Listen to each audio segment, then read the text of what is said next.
بسم اللہ الرحمن الرحیم۔ عام حالات میں جب انسان نماز پڑھ رہا ہوتا ہے تو اس کی ذمہ داری ہے کہ اس کا جسم مکمل طور پر پاک ہو اور اس کا لباس بھی مکمل طور پر پاک ہو، پاک و پاکیزگی کے عالم میں نماز پڑھے۔ لیکن کچھ مقامات ایسے ہیں کہ جہاں پر اگر اس کا بدن یا اس کا لباس پاک نہ ہو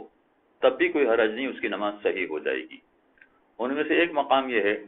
کہ اگر اس کے جسم پہ کوئی پھوڑا یا زخم ہو گیا ہے، اور ایسا پھوڑا ہوا زخم ہے کہ جو پورے لباس کو خراب کر چکا ہے، خون آلود ہو گیا ہے لباس، تو اس کے جسم کے زخم اور پھوڑے کی وجہ سے اگر خون کی نجاست لگی ہوئی ہے، چاہے لباس پر لگی ہوئی ہے چاہے اس کے بدن پر لگی ہوئی ہے، تو اس کی وجہ سے نماز پڑھنے میں کوئی حرج نہیں ہے، کوئی قباحت نہیں ہے۔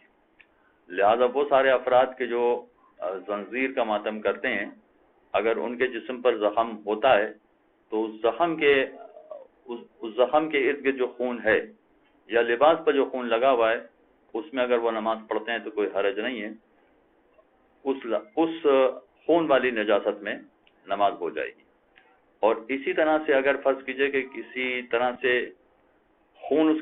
کے لباس پر لگ گیا ہے، لیکن یہ خون اس کا اپنا نہیں ہے، یعنی اپنا نہیں ہے کا مطلب یہ ہوا کہ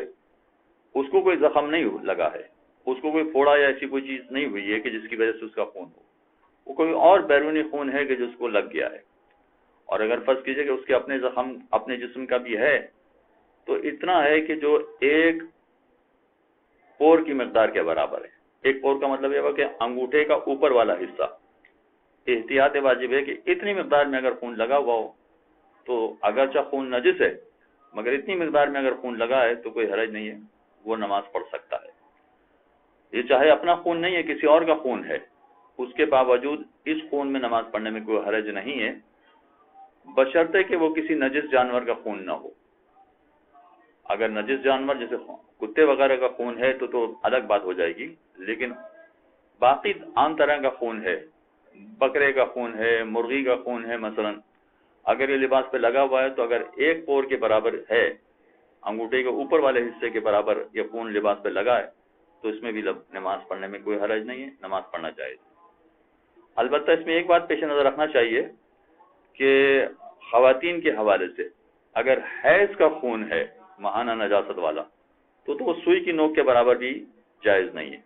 ایسے لباس میں نماز نہیں پڑھ سکتی عورت۔ اور اسی طرح سے نفاس والا خون، یعنی بچے کی پیدائش کے وقت جو خون ہوتا ہے وہ والا خون، یا استحاضہ والا خون اگر عورت کے لباس پہ لگا ہوا ہے تو وہ تو یہ نفاس والا خون اور استحاضہ والا خون احتیاط واجب کے طور پر اگر ایک سوئی کے برابر بھی ہے تو وہ بھی جائز نہیں ہے، ایسے لباس میں نماز نہیں پڑھی جا سکتی ہے۔ لیکن ان تین خون کے علاوہ،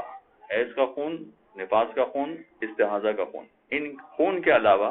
اگر کوئی اور دوسرا خون لگا ہے جسم کا یا جانور کا تو اگر وہ ایک پور یعنی احتیاط واجب ہے کہ انگوٹھے کے اوپر والے حصے کے برابر ہے تو ایسی صورت میں کوئی حرج نہیں، اس میں نماز ہو سکتی ہے، نماز پڑھنا جائز ہے۔ تیسری صورت یہ کہ انسان مجبور ہو اور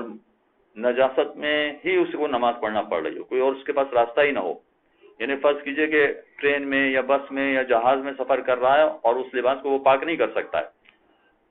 سکتا ہے، وہ نجس ہو چکا ہے۔ اس کا مطلب یہ نہیں ہے کہ اگر لباس نجس ہو گیا تو نماز معاف ہو جائے گی، نہیں، نماز معاف نہیں ہوگی، نماز تو پڑھنا پڑے گی، چاہے نجس لباس میں نماز پڑھے مگر اس کو نماز پڑھنا پڑے گی۔ تو اگر کسی وجہ سے انسان مجبور ہو جائے کہ نجس لباس ہی میں نماز پڑھے تو کوئی حرج نہیں، اس کے لیے بھی جائز ہے کہ وہ نجس لباس میں نماز پڑھ سکتا ہے۔ اور چوتھی اور آخری بات وہ ہے کہ جہاں پر اگر انسان نے ایسا لباس پہنا ہے کہ جو بہت چھوٹا ہے، جو شرمگاہ کو نہیں ڈھانپ سکے گا، مثلا موزے نجس ہیں یا مثلا ٹوپی نجس ہے، تو نجس موزے میں یا نجس ٹوپی میں بھی نماز ہو جائے گی، کوئی حرج نہیں ہے۔ البتہ جتنا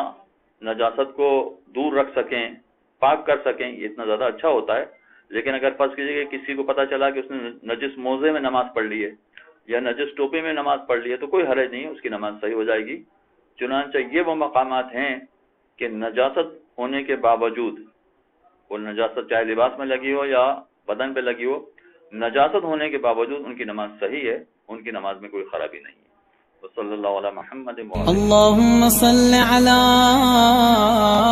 محمد وآل محمد